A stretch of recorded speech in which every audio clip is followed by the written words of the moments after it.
Sony reveals full PS5 hardware specifications after months of anticipation and drips of details. Sony has finally revealed the specifications and hardware details for the PlayStation 5, its next-generation home console that's planned for release this holiday season.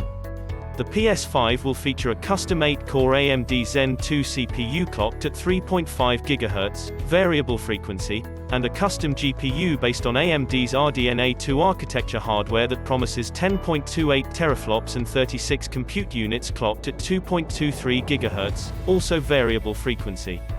It'll also have 16 GB of GDDR6 RAM and a custom 825 GB SSD that Sony has previously promised will offer super-fast loading times in gameplay, via Eurogamer.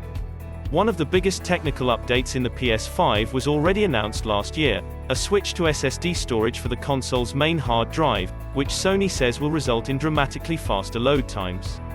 A previous demo showed Spider-Man loading levels in less than a second on the PS5, compared to the roughly 8 seconds it took on a PS4. PlayStation hardware lead Mark Cerny dove into some of the details about those SSD goals at the announcement. Where it took a PS4 around 20 seconds to load a single gigabyte of data, the goal with the PS5's SSD was to enable loading 5 GB of data in a single second. The PS5 won't just be limited to that SSD, though. It'll have support for USB hard drives, too, but those slower expandable storage options are designed mostly for backward-compatible PS4 games. It'll also feature a previously announced 4K Blu-ray drive and will still support discs, but those games will still require installation to the internal SSD. The custom SSD inside uses a standard NVMe SSD, allowing for future upgrades, but you'll still need an SSD that can meet Sony's high-spec standards here, at least 5.5 GB per second. For a quick comparison, the recently revealed Xbox Series X, Microsoft's competing next-gen console, appears to beat out Sony's efforts on raw numbers, despite the fact that both consoles are effectively based on the same AMD processor and graphics architectures.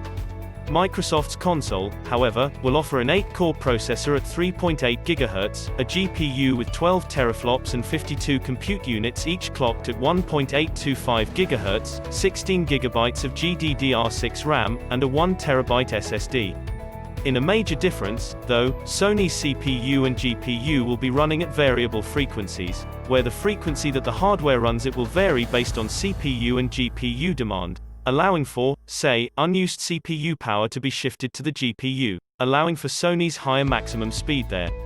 That does mean that, eventually, when more demanding games do arrive in the coming years, the CPU and GPU won't always hit those 3.5 GHz and 2.23 GHz numbers, but Cerny tells Eurogamer that he expects downclocking to be minor when it does happen. Sony has already announced a fair amount of technical details about the PlayStation 5 over the past few months in a trickle of smaller announcements. The company is already promising that the new hardware will add support for both 8K gaming as well as 4K gaming at 120 Hz. There's also a plan to add 3D audio for more immersive sound, an optional low power consumption mode to save energy, and backwards compatibility with PS4 titles.